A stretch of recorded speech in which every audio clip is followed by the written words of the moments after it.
Ухаан түүгийн үлгэр.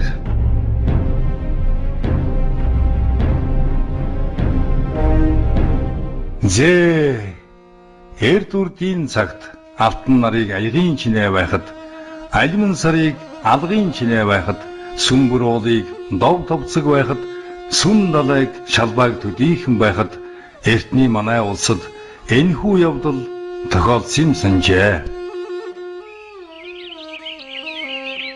Ухаан мэлэг саруул үг хэлэнцэцэн наран далай хүү гэж байгвинэ. Нэгэн өдөр хүү энэ бие минь өсөж тарнала. Энгүү очлон уудам гэдэг. Эрдэм ухаанаас орё. Эмээл төлөг минь сойлттой байна. Ийм шийдэд хөлгийн жолоог алс нутгийн зүг залжээ.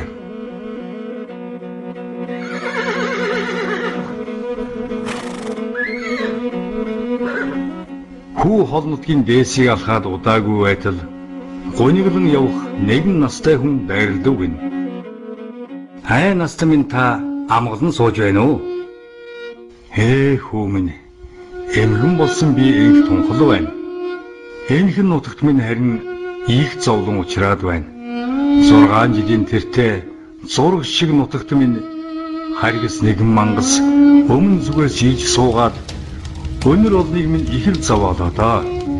Олон баатар эрс мангасыг дарахаар мордсон ч эргэж нэгэн ч ирсэнгүй дээ. Хай хүмүүн мангас арын ууланд би шүү. Аяар яваарай. Алсуур өнгөрхийг хичээгээрэй дээ. Настай минь та бүү зовдоо. Нар дэвсэн сайхан өдөр найрлан суух цаг ирнэ.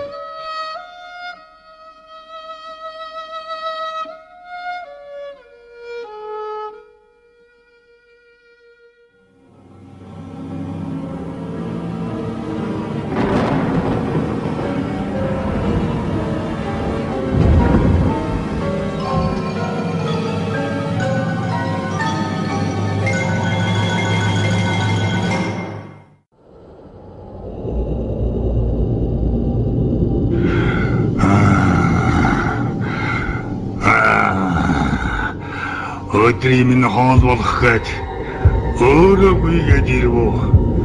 Хүн соолын минь залгуулахаар хүрээд ирвүү чи.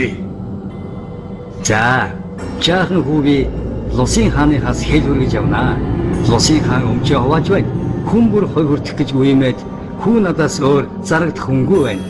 Эрхэм мангас танд адуун сүргээсээ түмийг таслаж хүлгийн мандаа жигүүрт бармаараа хишиг хүртээ ингээд хизээ мөрлөхөйт нь хүлээ сууж байна лээ.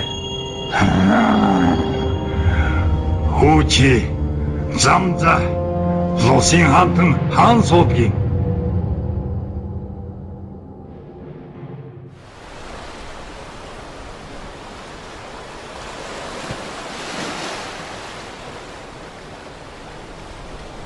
За энэ замзаагч шилд чулуу алдаж гээх вийтэй. Анзаар чимгдаж яваарай.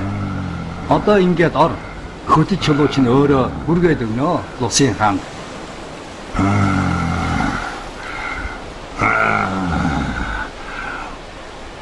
Харгас мангас ийхүү ухаан мулгуугаас болж усанд үйж үхжээ. Зузаан аюул нөмөрсөн 6 жил дуусч тааваараа жарган суух 50 цаг ингэж иржээ. 60 хоногийн жаргал болоод 80 хоногийн найр дэлгээд амар сайхандаа ашид жаргав гинэ.